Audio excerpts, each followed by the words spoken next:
Georgia landed on her feet next to Vincent, who stood gawking at the swirling clouds flowing over the landscape.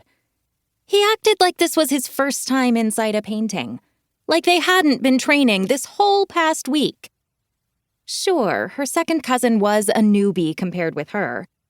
He'd only discovered their family's ability to travel into paintings over spring break. But gawking? Still, it was better than him sulking with one of the frequent headaches he'd been getting, since he and his mom arrived at Gramps' ranch in late June. "Coming?" she asked, trying to keep the impatience from her voice. "It's not like we're on a mission or anything." Ever since Vincent had accepted his role as a restorationist artist, he'd been all wide-eyed wonder. She couldn't explain why it bothered her so much. But she almost wished she'd never left the door unlocked for Vincent, and then his 6-year-old sister, Lily, to wander into the starry night. The Vincent she'd first met had wanted nothing to do with art. She'd been so desperate for a friend that when he'd stumbled into the painting that first night, she'd thought it was the best accident ever. Yet somehow, she felt even more alone now than before. "Give me a minute," Vincent answered, throwing out his arms for balance as the olive-green landscape shifted beneath them. "I've just never been in a painting this abstract before. I thought Georgia O'Keeffe was all flowers and bones."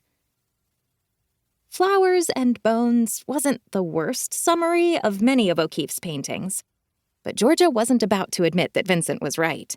Not with the way this past week had gone. "Obviously, there's more to her than you thought. Of all the paintings by her namesake, why did Gramps own this one?" Blue and white swirls that reminded Georgia of marshmallow cream slowly spiraled through the sky, spilling over onto the uneven landscape, which alternated between black, olive, and white. The ground undulated beneath her feet as she carefully hopped over a river of deep burgundy. She'd fallen into it once and wasn't about to do so in front of her cousin. "Look, I'm surfing!" Vincent called as he bounded ahead of her and slid along a white wave of ground toward the left of the painting. She was too annoyed with him to admit it looked like fun.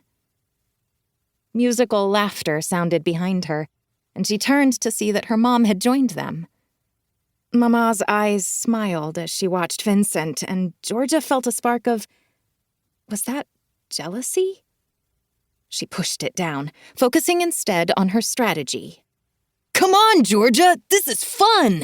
Vincent called, as if he had no idea that he wasn't on her list of favorite people right now. Somehow, despite acting like an excitable new puppy all week, Vincent had managed to impress everyone, her parents, Gramps, and even his mom, with his amazing gift. It must be nice to be an artist with such powerful control of the painted world surrounding them.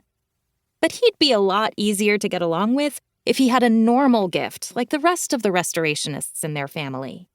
A restorer like Gramps, or an appraiser like her parents, or even another navigator like herself and his mom. With Vincent the artist around, no one seemed to appreciate Georgia the human map.